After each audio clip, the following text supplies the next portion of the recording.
What is up, everyone, and welcome back to the Border City Kids When Nature Strikes. I'm your host, Brian, and tonight we're going back to 2004 in September when a Category 5 monster left a trail of devastation from the Caribbean to the US Gulf Coast. This even spawned deadly tornadoes as it tore through the land. This is When Nature Strikes. It all began September 2nd, 2004, deep in the tropical Atlantic Ocean. A cluster of thunderstorms began to swirl near the Cape Verde Islands off the coast of Africa. Meteorologists monitoring satellite images noticed this wave looked particularly well organized. Warm sea surface temperatures and low wind shear, two of the critical ingredients for storm development, gave the system the perfect conditions to strengthen. By September 3rd, the system was classified as Tropical Depression 9, and within just 24 hours, it intensified into Tropical Storm Ivan. It was moving westward at a steady pace, and forecasters already knew that it had lots of potential. But what made Ivan stand out was its speed and its rapid intensification. Within 3 days, Ivan reached Category 3 strength, the first major hurricane of the season, near the Windward Islands. It was one of the most rapidly intensifying hurricanes ever observed that early in the season. By the time it passed Grenada on September 7th, Ivan had become a beast. When Hurricane Ivan slammed into Grenada, it did so with winds over 135 miles per hour, which is over 215 kilometers per hour. The tiny island nation was completely overwhelmed. Over 80% of the homes were damaged or destroyed. The capital, St. George's, lay in ruins. Its historic buildings and schools were reduced to rubble. The island's nutmeg industry was its main source of income, and it was wiped out in a matter of moments. Residents described the sound as a freight train that never ended. Roofs peeled off houses, trees snapped, and entire families huddled in bathrooms as their homes disintegrated around them. Ivan then tore through southern Caribbean, brushing St. Vincent, Tobago, and Grenada, before roaring westward toward Jamaica. As it approached the island on September 10th, Ivan had reached Category 5 status, with winds topping 165 miles per hour. It was an enormous, perfectly symmetric hurricane with a clearly defined eye, stretching hundreds of miles across. The Jamaican government ordered evacuations, but many residents, weary from false alarms in the past, chose to stay. The island was pounded by rain and wind for hours. Though Ivan didn't make a direct landfall, the outer eye wall caused massive flooding, landslides, and damage across the island. From Jamaica, Ivan turned its attention to the Cayman Islands, and that's where it reached its peak fury. On September 12, 2004, Hurricane Ivan struck the Cayman Islands, and for more than 36 hours, the islands endured some of the most strongest winds ever recorded in the region. The storm surge was also catastrophic. Grand Cayman was submerged under 8 to 10 feet of water. Power was knocked out for months, and in some areas, almost every building had suffered damage. The island's infrastructure, tourism industry, and communication networks were obliterated.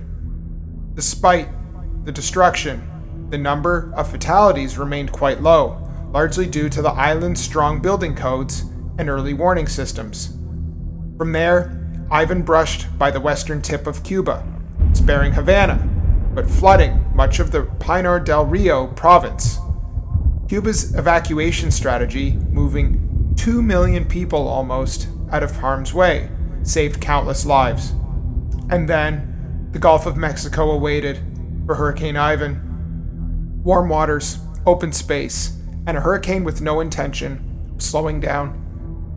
By the time Hurricane Ivan entered the Gulf of Mexico, it once again remained a Category 5 hurricane. At its peak, Ivan reached winds of 165 miles per hour and a central pressure of 910 millibars, making it one of the top 10 most intense hurricanes ever recorded in the Atlantic at the time. Forecast models had a tough time nailing down its final path, but by September 16th, the massive storm made landfall just west of Gulf Shores, Alabama, as a Category 3 hurricane. Winds of 120 miles per hour ripped through the region. The storm surge reached 10 to 15 feet, inundating coastal communities from Pensacola, Florida, to Mobile, Alabama. In Pensacola, the I-10 bridge, a vital link between the city and the rest of Florida, was torn apart. Entire neighborhoods disappeared underwater. Historic buildings also collapsed. The sheer size of Ivan meant that damage spread across 5 states, from Louisiana to Florida's Atlantic coast, and even as it weakened inland, the storm wasn't done there yet. As Ivan moved northward through the southeastern United States, it unleashed a barrage of tornadoes, 120 in total across 9 states. One of the worst outbreaks occurred in North Carolina, where multiple tornadoes destroyed homes and killed several people. Heavy rain caused flash flooding across the Appalachian Mountains, washing away bridges and roads. Rivers swelled beyond their banks, flooding towns in West Virginia, Pennsylvania, and Virginia. Even when Ivan's remnants moved offshore and looped back around toward Florida as a subtropical system, it caused more rainfall and damage. By the time it dissipated, the storm's total path resembled a figure 8, which was a bizarre twist in an already unforgettable storm. In the days following landfall, rescue efforts began across the Gulf Coast. In the United States, over 2 million people were left without power. Hundreds of thousands were displaced from their homes. The Federal Emergency Management Agency, also known as FEMA, and the National Guard mobilized, setting up shelters and supply centers. In the Caribbean, international aid poured in. Grenada received emergency support from the United Nations and the Caribbean Development Bank, while relief teams from the US and the UK brought food, water, and medical supplies to the Cayman Islands and Jamaica. The total damage from Hurricane Ivan was estimated at $26 billion US, making it one of the most costliest hurricanes in US history up to that point. More than 120 people were killed across the Caribbean and the United States. Hurricane Ivan was more than just a natural disaster. It was a test of human strength and resilience. It showed how one storm could connect nations: Grenada, Jamaica, Cuba, the Cayman Islands, and the United States, in shared devastation. It forced communities to rebuild not just homes, but lives and the futures of everyone. In the Cayman Islands, rebuilding took years, yet community came back stronger than before.